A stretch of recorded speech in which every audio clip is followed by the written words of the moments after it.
Yo, Counterattack Podcast with myself, Daps. Guys, keep liking, subscribing, sharing, all of that good stuff. Yes, I don't know where to start. Arsenal Chelsea played football today, and ah, ah, Arsenal are struggling right now.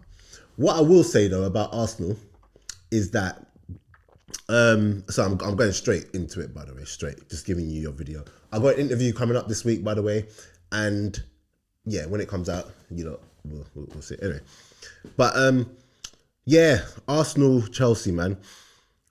I was looking for a reaction. Obviously, they lost against Inter Milan. I think when you've lost, is that 3 on the bounce that they lost before? It might have been. I can't remember. But anyway, when you've lost your last 2 games, especially, it's confidence is low and you're just looking for like a bounce back. And Arsenal needed definitely to not get beat, but it would have been better if they'd won the game today because Liverpool are absolutely flying right now. And I think the games against like Chelsea, those are the games that you need to go in to not only just win a Premier League, but to even to challenge and maintain a fight. So I feel like Arsenal should have gone there with the mentality to win, and they've given themselves all to do. I think the only saving grace is that right now it's Liverpool that they're chasing. If at this point, at this stage, they were chasing Man City, and those points, the point difference was that, I think it'll be a bigger problem. But because it is Liverpool, and I do think that Liverpool will drop points because Liverpool can be got at, but we'll get to that. Because it is them, I feel like there's a chance. But Arsenal now need to go on a run. You know, they've had tricky away games. Now it's time to actually start, having the run of 6, 7, 8, 9 games. And, we've seen how quickly things can turn in the Premier League. So, yeah, man, I just feel like watching the game today, I wasn't too mad at the performance. I know a lot of people are going to say because they didn't win the performance, but I wasn't mad at the performance. I was more mad at how can I put this? I felt like once we got the goal, Arsenal do this thing, I don't know why they do it, where they sit back and then just let them come and, attack. And I feel like Martinelli got his goal. Martinelli was actually a decent threat today. I think Cucurella did well up against Saka. I think Partey had a good game actually, but yeah, Chelsea. I don't think Chelsea were really offering much. If I'm being honest, I look at the game and I'm like, is this the Chelsea that I'm supposed to be afraid of? Do you get what I'm saying? And I just didn't really feel like threatened. I feel like this is what I've been getting with Arsenal. Arsenal always play. Sorry, I've got the Barcelona match up there. Arsenal always play in a way where it's like they don't get played off the park. A lot of the games they win or lose is as a result of them. Do you get what I'm saying? So if Arsenal choose to play how they can play fast, play forward thinking passes and whatever, no team can really handle them. It's very rare you see a team that's like Arsenal are. We're better than Arsenal. It's very rare you see that. So Chelsea was another example where I felt like if Arsenal raised it by 10, 20%, we would have won that game. But right now, this is the struggle with Arsenal. Arsenal just can't seem to raise it. So they're stuck in this, this little rut, this little bit of form, and in this moment of time sound like Gary Neville, where they can't find the answers to certain problems that they're getting. Saka's getting doubled up on. Odegaard coming back was massive. I think even with the assist he got today, yes, it's not like a worldy assist, but in that moment to just see that and at least make that pass, we've been missing that. So, I was disappointed with his goal, man. Neto, with the Neto goal, Neto just walked in there, did what he did. Yeah, to be honest, the game wasn't great. It wasn't a great game at all, and I do believe that Arsenal will eventually go on a run. I'm just hoping that the run doesn't come too late. Do you get what I'm saying? And Liverpool need to drop points because Liverpool are looking really, really good. I said it a couple of weeks ago that the good thing about Liverpool is that Arne Slot hasn't changed a lot. And this is the group he's inherited are a group who were already capable of winning the league. So if you've already got a title, if you've already got a team that's capable of already winning the league, there's not really much that you have to change. I actually think that you have to give Liverpool praise. You have to, big them up because, any answers that they're getting right now, they're answering. Any questions that they're facing right now, they're answering them. So you have to give them the praise. I think it'll be interesting. This is way in the future when Arne Slot actually has to change the team and bring in his own players. That'll be interesting. But for now, he's doing good with the players he's got. I think there's been a lot of talk about Mo Salah and is he underrated? Is he getting the dues that he needs to get? I think that Mo Salah is an outrageous player. I don't want to talk about his stats because obviously we know his stats are out of this world. Do you get what I'm saying? I think the problem I have when people talk about Mo Salah is that they don't just leave it at Mo Salah is a really, really good player. They don't just leave it as he's world class.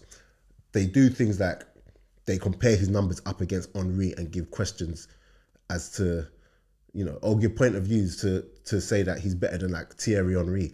So when I've seen all that conversation about Salah and Thierry Henry, that's where I'm just like, listen, anyone that watched football in those times and saw Thierry Henry knows that Mo Salah's not better than Thierry Henry. I don't care what stats you give me. Do you get what I'm saying? Mo Salah will never be better than Thierry Henry. Does that mean that Mo Salah isn't a great player? No. But then we're talking about arguably one of the greatest players in the Premier League history, Henry. So now we're actually saying, Mo Salah is the greatest player in the Premier League history. Come on, guys, let's be serious. It's okay to praise a player without having to bring in another great to say, oh look, he's better than him. Let's stop that. Let's stop that. But Liverpool looking good, man. And one thing about them is that, like I said, Liverpool always look like giving away chances. They always look like there's moments in games where they're on the ropes a bit, but they just keep finding a way to get those results. They keep finding a way to get those goals, which is what Arsenal currently can't do. Currently, Arsenal are struggling to get goals. Arsenal are struggling to break teams down. Arsenal are struggling to find a different way to make things happen and get that goal. And if things keep going, Liverpool are definitely going to drop points. They're definitely going to drop points. But you can't really say anything to Liverpool right now because they're doing the job. They're not doing it.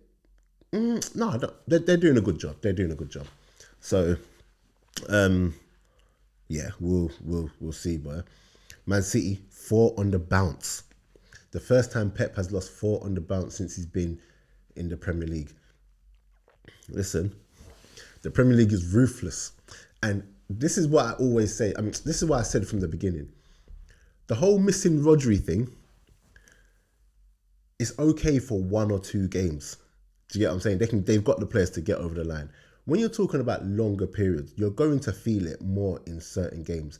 They also have other injuries. So, just like any other squad, they're going to feel those injuries. Do you get what I'm saying? So I think they're in a time right now where they've come up against opposition who can actually stifle them and force Man City to have to find other means to get the goal. Now the difference with this Pep team, what I find anyway, with this Man City team and Man City teams in years by, Pep has his system. The system in itself will help you to create goals. Do you get what I'm saying? But the individual talent that these players had before compared to what they got now, I think that's missing a bit. Do you get what I'm saying?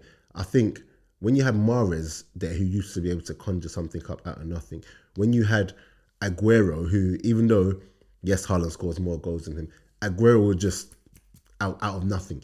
Do you get what I'm saying? He wasn't solely reliant on quality service. Do you get what I'm saying? And, even like Sterling, Sterling of old, Sane. Do you get what I'm saying? These players would create something. So if the system fails you, you've got the players with the individual brilliance to make something happen. And I just think like they're struggling without that right now. Do you know what I'm saying? We're looking at Doku. Doku was injured, to be fair. Savinho's a good player, but he's not there yet where he can just conjure something out of nothing when you need him. Foden, I'm not even going to start on Foden because I think Foden gets away with murder. Foden absolutely gets away with murder. But we're not going to talk about that. We're not going to talk about that. You know, and obviously they got at the back, they got this, they got the young boy, and he's come in, hasn't won a game. I think he's played 3 games for Man City so far.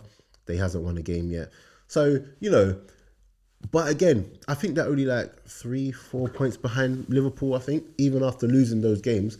So again, they're going to go on a run. You know, it's not over. And I think when people look at the table at this point, I think, and I say this again a lot of the time, Man City have distorted what a Premier League title race should look like. Because nothing is ever won in November. Is it even November yet? Yeah, nothing is ever won in November. So what typically happened before City came and just ruined everything was that, you know, you can overturn 8, 9, 10 point lead at any time in the season. Do you get what I'm saying?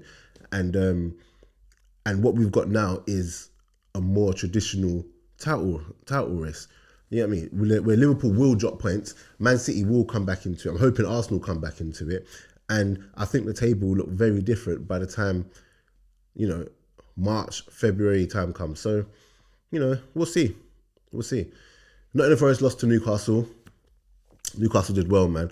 Alexander Isak here.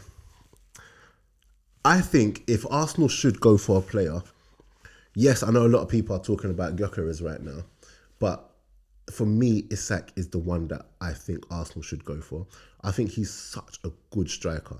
He can finish, he can link play, he can run in behind, he can hold it. Like, honestly, and he's young and he's got a lot of potential and his ceiling is really high. So I think he is such a good player. Like even today, his finish was just instinctive. Do you get what I'm saying? Shout out Harvey Barnes as well. But yeah, I've spoken about Gyökeres already. Is there anything else? Man United won. It's funny because I think I said this in my last video, sorry. So if I'm repeating myself, sorry again. United, this whole Ruud van Nistelrooy interim manager thing, caretaker manager, they're doing well. I think maybe they just really wanted this manager. Do you get what I'm saying? But I honestly think Ruud van Nistelrooy should have been given a chance because he's come in, for 4 games? I think they've won all 4, or it's maybe 1-3, drawn 1. And, you know, they're actually looking harder to beat. They're looking, you know, like they can score a bit more than, you know, under the previous regime. And, you know, I'm really surprised that they didn't give him a chance. And I just wonder what he's going to be thinking. You know, is he going to be the number 2? Is he going to be, you know, given the chance to be on the backroom staff for the new manager? Does he even want that? Do you get what I'm saying? Because I'm pretty sure he probably thought in his head, Ten Hag is going to go and I'm just going to get there. But that didn't happen. But yeah, hey, Tottenham, before I go, what do you think of Tottenham? That was losing to Ipswich. Tottenham losing to Ipswich is just like, at this point, do we even, what do you even say? Do you get what I'm saying? Because, you know, obviously they lost midweek to Galatasaray. They lost again to Ipswich. Ipswich got their first win of the season and it came against Tottenham. And I looked at the highlights and I was just like, this Tottenham team are so bad. Do you get what I'm saying? And there's just something very Spursy about them. And I don't know what it is. No matter what manager comes in, no matter what players come in, there's just this vibe that you get from them where they will always give you a chance. They will always underachieve, you know. And, you know, even the games that you feel like they could win and they should win, they don't. Do you get what I'm saying? And you're just like, ugh, this is what they do. Well, you don't even get surprised anymore. Losing at home 2-1 to Tottenham isn't good enough. It's not good enough. But it's Tottenham. So yeah, that's it from me, guys. Like I said, I've got an interview this week, so I'm going to get that done. And hopefully I should have some vlogging because it's International Week now. So I should be heading to Nigeria to cover the matches. So I should have some vlogs up for you. So, stay tuned in a bit.